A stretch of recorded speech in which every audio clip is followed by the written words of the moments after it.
नमस्कार YouTube परिवार, मैं हूं प्रतिभा और आपका बहुत बहुत स्वागत अभिनंदन आपके अपने चैनल यूपी 32 जिंदगी जिंदाबाद में। तो मैं आई हूं आज आपके सामने लेकर के कुछ नए फैक्ट अबाउट बाटी चोखा। बाटी चोखा के बारे में तो हम सबने सुना होगा, जिन्होंने नहीं सुना है उनको इतना छोटू सा ब्रीफ दे देती हूँ और मुझे लगता है गागर में सागर इतना पर्याप्त होगा। बाटी चोखा जो है वो यूपी बिहार की जो है बहुत ही फेमस डिश है। तो मैं यहाँ पर रेसिपी नहीं शेयर करने वाली हूँ, लेकिन आपको मेरा वीडियो देखने के बाद उसकी रेसिपी का अंदाजा हो जाएगा और आप एबल होंगे बनाने के लिए अपने घर में बाटी चोखा। तो मैं बताऊंगी उसकी कुछ ऐतिहासिक फैक्ट, जो लोग बाटी चोखा के बारे में भी जानते हैं वो भी इस ऐतिहासिक फैक्ट को जान करके बहुत खुश होने वाले हैं। तो ये वीडियो लास्ट तक जरूर देखिएगा। तो आइए शुरू करते हैं अपने बाटी चोखा की जर्नी। हम सबके प्रिय मोदी जी ने जब दिल्ली हाट में बाटी चोखा चखा तो इसे चखते ही जनता को भी इसे खाने के लिए कहा था। तो अगर आपने भी नहीं खाया है तो जरूर चखिए बाटी चोखा। आइए देखते हैं कैसे बनता है बाटी चोखा। अगर मैं ये कहूँ कि बाटी चोखा आपकी सेहत बनाने का भी काम करता है तो आपको लगेगा कि मैं किस बारे में बात कर रही हूँ। जी हाँ, मैं प्रमाण के साथ इस बारे में बात कर रही हूँ कि जिन लोगों को डायबिटीज है उन्हें लिट्टी चोखा जरूर खाना चाहिए। ये शुगर लेवल को नियंत्रित करता है। कई बार मरीजों को इंसुलिन नियंत्रित करने के लिए कई महीनों तक कुछ दवाइयाँ दी जाती हैं। दरअसल मेटाबॉलिज्म के तहत इंसुलिन खून में मौजूद होता है और शुगर पचाने का काम करता है। आपको यदि डायबिटीज है तो भी आप बिना संकोच के स्वादिष्ट व्यंजन का मजा ले सकते हैं। आप मिक्स ग्रीन का भी इस्तेमाल कर सकते हैं और मिक्स ग्रीन का सेवन करने से आपको फाइबर मिलता है, जिसकी वजह से क्या होता है कि आपका जो डाइजेस्टिव सिस्टम होता है वो रहता है एकदम सुपर्ब। सत्तू उसके अंदर भरा जाता है, ये आपको हीट स्ट्रोक और लू से बचाता है। इसमें भी फाइबर होता है जो कि आपके डाइजेशन को रखता है एकदम चुस्त दुरुस्त। लिट्टी चोखा ऐसी चीज है जिसे आप सुविधा और उपलब्ध सामग्री के हिसाब से जैसे चाहें वैसे बना सकते हैं। अगर घी है तो अच्छी बात है, अगर अचार और चटनी है तो और भी अच्छी बात है, अगर नहीं भी है तो कोई बात नहीं है। लिट्टी चोखा जो है विशुद्ध रूप से आम आदमी का भोजन कहा जा सकता था। पिछले कुछ सालों में बिहारी कामगार जो हैं वो देश में जगह जगह फैलने लगे। धीरे धीरे इसके ठेले बिहार से बाहर दिखाई देने लगे और मैं दावे के साथ कह सकती हूँ कि एक बड़ा जनसंख्यात्मक हिस्सा लिट्टी चोखा से परिचित है। थोड़ी सी जानकारी दे देती हूँ कि जो इसका सत्तू होता है वो काले चने से तैयार किया जाता है। इसकी स्टफिंग तैयार करने के लिए आपको इस सत्तू में मिलाना है अजवाइन, नमक, नींबू, कलौंजी जिन्हें अनियन सीड्स भी कहा जाता है, और इसके साथ साथ आप मिला सकते हैं इसमें लहसुन और प्याज। प्याज जो है वो आपकी चॉइस पे डिपेंड करता है, आप चाहें तो मिलाएं अथवा ना मिलाएं। रोटी और फुलके के लिए जो हम आटा तैयार करते हैं उसे हम डो थोड़ा सॉफ्ट रखते हैं, जबकि लिट्टी के लिए जो आटा साना जाता है या माढ़ा जाता है या डो बनाया जाता है उसे सख्त गूंथा जाता है। मेरे घर में पर्सनली लिट्टी चोखा को बहुत ज़्यादा पसंद किया जाता है। मैं अमूमन इसे डिनर में बनाती हूँ, लेकिन ये सुबह नाश्ते में भी काम आता है। अगर आपके घर में भी कोई बुजुर्ग है, कोई डायबिटीज से पीड़ित है या फिर ब्लड शुगर का मरीज है तो आप उसे आराम से लिट्टी चोखा खिला सकते हैं। अगर घड़ी देख के मैं आपको टाइमिंग बताऊं कि आपको कितना टाइम लगेगा इसे प्रिपेयर करने में, तो मुश्किल से आधे घंटे में आपका चोखा और लिट्टी दोनों तैयार हो जाता है।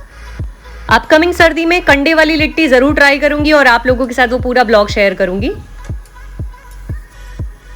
और यहाँ बताने जा रही हूँ मैं एक बड़ी राज की बात कि ये जो है इसका चोखा आपके कोलेस्ट्रॉल को भी बैलेंस रखता है।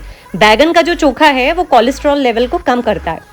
ऐसे में अगर डायबिटीज के मरीज के साथ साथ कोई अगर ब्लड शुगर या ब्लड प्रेशर, हृदय संबंधित कोई भी प्रॉब्लम हो, ग्रस्त हो, तो वो इसको हेल्दी फूड की तौर पे बहुत अच्छी तरीके से एंजॉय कर सकता है। इसके अलावा इसमें मैं बता दूं कि पोटेशियम और मैग्नीशियम अधिक होता है, जिसकी वजह से कोलेस्ट्रॉल का स्तर नहीं बढ़ने पाता।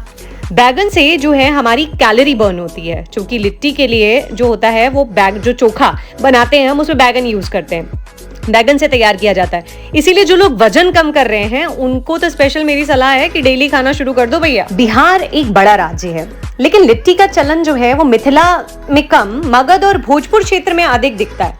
माना जाता है कि लिट्टी चोखा जो है इसका गढ़ मगध, गया, पटना और जहानाबाद वाला जो इलाका है वो है। हालांकि पक्के तौर पे ऐतिहासिक प्रमाण के साथ नहीं कहा जा सकता कि लिट्टी की शुरुआत बिहार में ही हुई थी। आटे को आग पर सेकने की कई विधियां हैं जो देश में कई जगह चलन में रही है। अगर मैं सोच के बताऊं तो मेवाड़ और मालवा, जहां पे बाटी को दाल के साथ खाया जाता है, वैसे कि पक्के तौर पे नहीं कहा जा सकता कि इसका जो चलन प्रचलन है वो बिहार में हुआ है शुरू, लेकिन ये पक्के तौर पे जरूर कहा जा सकता है कि चोखे के साथ जो इसकी जोड़ी है वो बिहार में ही बनी। यहाँ पे जो मैंने चोखा तैयार किया है उसके लिए मैंने यूज किया है बैगन, टमाटर, लहसुन, प्याज, थोड़ी सी अदरक और ढेर सारा हरा धनिया, साथ ही मिर्ची, इन सबको मैंने आग में रोस्ट कर लिया है। बैगन पे तेल लगाया था बट और बाकी किसी चीज़ पे मैंने तेल नहीं लगाया था। आप जब इसे आग में भूनते हो तो उसका जो सौंधा सौंधा टेस्ट होता है ना, वो बड़ा ही टेस्टी लगता है। आप इसमें अगर टेस्ट बढ़ाना चाहते हो तो एक बॉयल आलू भी मिला सकते हो। और बस जी, करना कुछ नहीं है, जैसे ही तैयार हो जाता है इसमें डालिए थोड़ा सा नमक और थोड़ा सा कच्चा सरसों का तेल।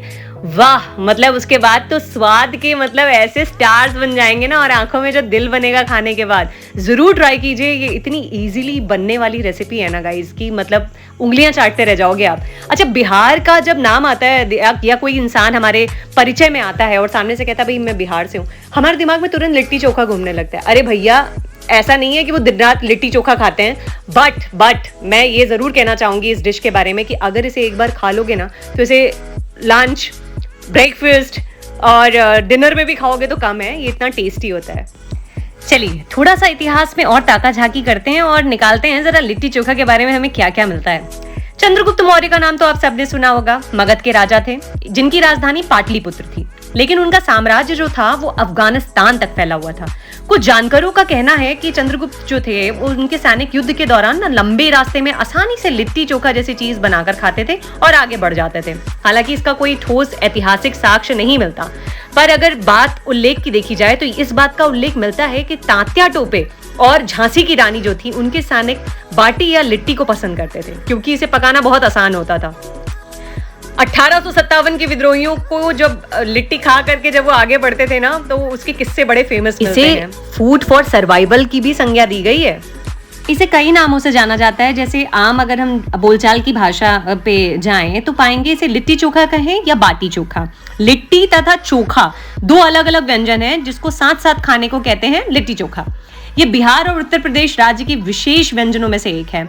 लिट्टी चोखा को बिहार की सिग्नेचर डिश का दर्जा भी हासिल है। हालांकि डिश या व्यंजन आमतौर पर बहुत ज्यादा पेचीदा होते हैं और उन्हें बनाने में बहुत ज्यादा कारीगरी लगती है। अरे पर घबराइए नहीं, कुल मिलाकर ये दुनिया की सबसे आसानी से तैयार होने वाली व्यंजनों में से एक है। इसे बनाने के लिए ना तो ढेर सारे बर्तन चाहिए, ना ही बहुत अधिक मसाले चाहिए, और बहुत ज्यादा तेल भी नहीं लगता और ना ही पानी लगता है।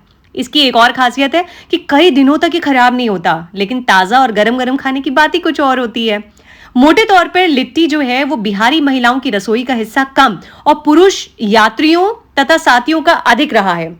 मैं यहाँ पर जो बाटियां बनाने जा रही हूँ इनको मैं सेक नहीं रही हूँ क्योंकि आप जहाँ जैसे अब हम लोग शहरों में रह रहे हैं तो वहाँ पॉसिबल नहीं होता, चूल्हा कंडा तसला अगर मिलना पॉसिबल नहीं होता, तो मैं क्या कर रही हूँ, मैं डायरेक्टली इसे घी में फ्राई कर रही हूँ। आप इसे इस प्रकार से कितनी अच्छी बात है कि स्वाद में जबरदस्त होने के साथ साथ सेहत को भी दुरुस्त रखता है। अगर ट्राई नहीं किया है तो बिल्कुल आंखें बंद करके ट्राई कीजिए, और अगर बना के ट्राई करेंगे तो उसका स्वाद और भी ज्यादा दुगना हो जाएगा।